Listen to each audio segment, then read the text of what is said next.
Hello and happy Friday morning. Welcome to another episode of Now Showing. I'm going to look at all of your options for this packed Valentine's weekend at the movies. I'm going to start with 80 for Brady, which is a film that dropped in theaters last Friday. It is a comedy based on a true story. It focuses on a group of women who are best friends and have bonded through their shared love of Tom Brady and the Patriots. Now on the cusp of the Super Bowl, the quartet are headed to Houston to seize the moment before it's too late. There, the ladies confront the issues in their lives, share an adventure, and ultimately get to meet their hero in Tom Brady. What more could you want? This is a Super Bowl themed comedy. It's Valentine's weekend, also Super Bowl weekend. So it is the perfect time if you want to get out and see something funny like that. The trailer for this film gives you a decent idea of what to expect. What makes this special isn't the surprises in the narrative, but the chemistry of the cast and the way the whole thing comes together. Lily Tomlin, Jane Fonda, Rita Moreno, and Sally Field are incredible together. Each bring comedy and emotional heft.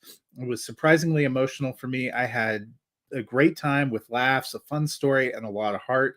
I was really taken with these characters, and it's a film that delivers. To be honest, this is the most fun I've had in theaters so far in 2023.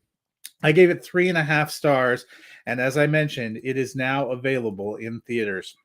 Another one that opened last weekend is M. Night Shyamalan's latest Knock at the Cabin. He is a unique filmmaker, and we're used to his detailed stories and twist endings. In this latest film, he serves as the director and the co-writer along with Steve Desmond and Michael Sherman, but it isn't an original screen story. It's based on a novel, which is a bit of a switch for M. Night Shyamalan. The film focuses on 7 people who end up holding the fate of the world in their hands. At the heart of it are Eric, played by Jonathan Groff, and Andrew, played by Ben Aldridge, who are on vacation at a cabin with their daughter, Kristen, played by Kristen Q. Their private retreat is interrupted by 4 strangers led by the mysterious Leonard, played by Dave Bautista. These 4 strangers tell them they have to make a choice to sacrifice someone in their family or the world will end. As the strangers go through desperate lengths to try to convince them, the news shows images of a burgeoning apocalypse, and Eric and Andrew have to fight through their fear and doubt to consider what they truly believe and what they're willing to do. If you're expecting a big twist, this might be a bit of a letdown. This is more of a straightforward narrative than we are frequently used to seeing from Shyamalan.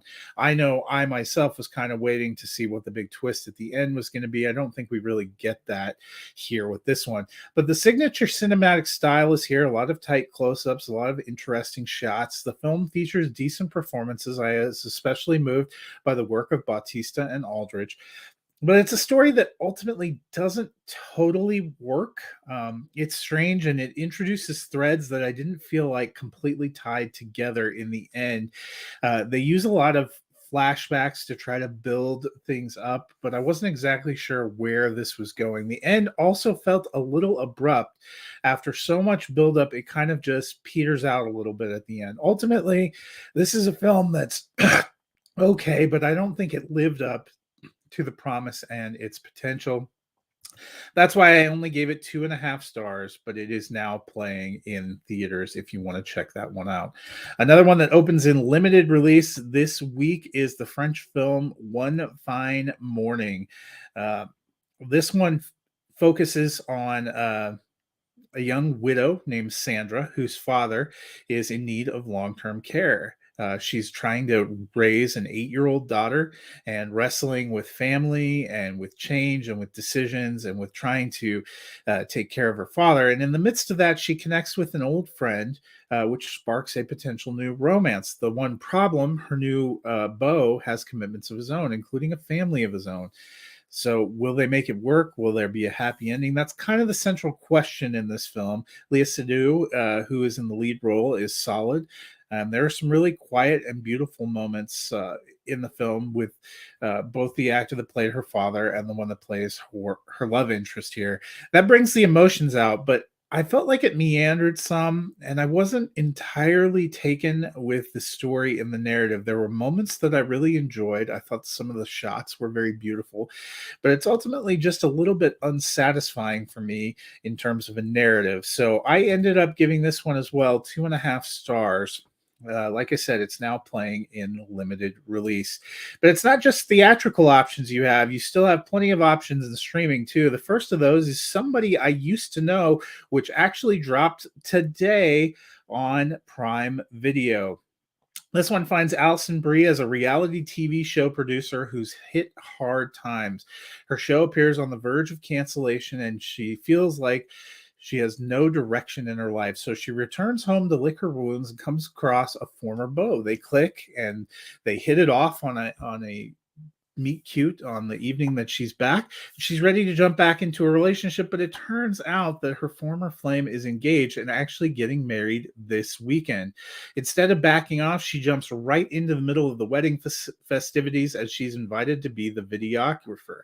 She takes that job hoping to win her former flame back, but things don't go according to plan. This film comes from Bree's husband, Dave Franco, who co-wrote the script with her. There are some fun moments here. He has some interesting directorial style. An early sequence on a plane has a really nice payoff. And there were some of the scenes during the midst of this film that were kind of fun moments too. But I struggled with the story. This is another one where you really have to get buy into and like the lead character to be able to forgive them some of the awful things they do. It was hard for me to fully invest in this character, to be willing to overcome and overlook some of those things. I just didn't get there. I appreciate the idea and the setup, and I actually kind of enjoyed the postlude to this film, which jumps ahead 6 months to see how things worked out. But overall, this is another one where the story didn't quite work for me. I know it's become the popular rating this weekend, but I'm giving this one 2.5 stars. This is now playing on Prime Video. Switching over to Netflix, I have a pair of options for you. The first is the biopic True Spirit, which opened actually last Friday. It's based on a true story and focuses on Jessica Watson, played here by Tegan Croft, an Australian teen who became the youngest to sail solo around the world. The film focuses on Watson and her family and her crusty sailing coach, played by Cliff Curtis, as they journey for the record books. It's a simple story, but it's well told. Anna Paquin and Josh Lawson work well as her parents, and I thought Curtis did a beautiful job as her coach.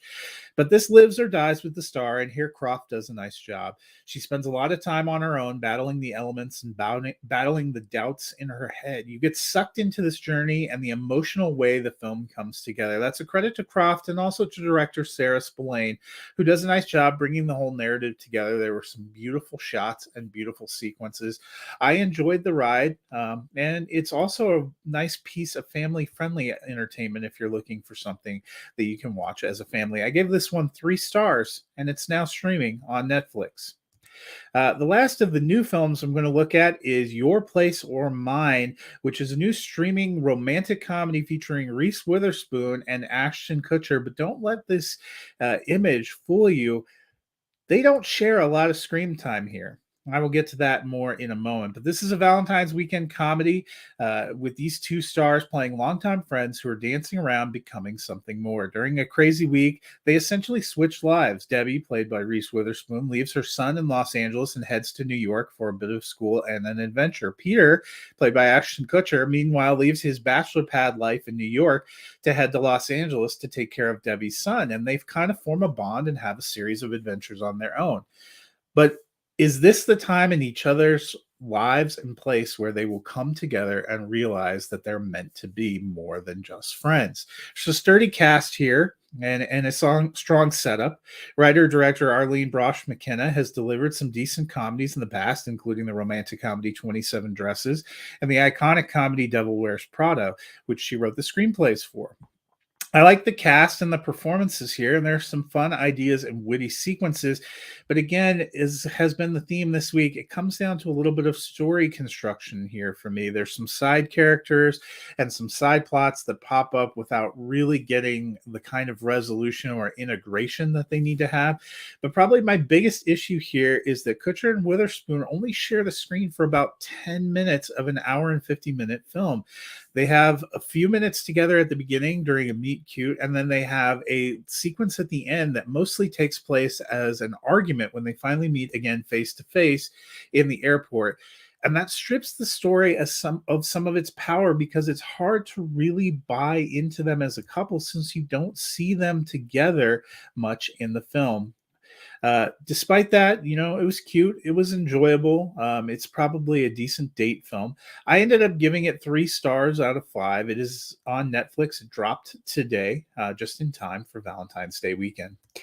Before I get out of here, I wanted to do one retro look back, and that's to the movie Titanic.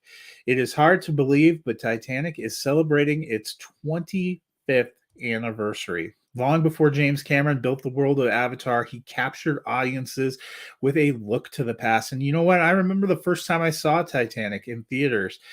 It was a spectacle in scope like anything I'd seen, powered by strong performances from young actors Leonardo DiCaprio and Kate Winslet, who we know have gone on to become household names.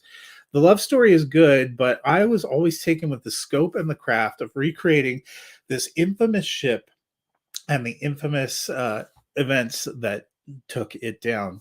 It makes sense this film is coming back for Valentine's Day weekend, as most people think about the romance, even if it's a somewhat doomed romance. If it's been years since you saw it or you've never seen it, now is a great chance because you can watch it in a whole new way as it re-releases in theaters this weekend in premium formats and 3D. Check out this classic while you can. Titanic is now back in theaters. It's a classic film. I gave it 3.5 stars. I think it's well worth checking out, even if it is a little bit long. Well, that's going to do it for me this week. I hope you have a wonderful Valentine's Day weekend. And as you can see, you have plenty of options whether you want to hit the theaters or stay home.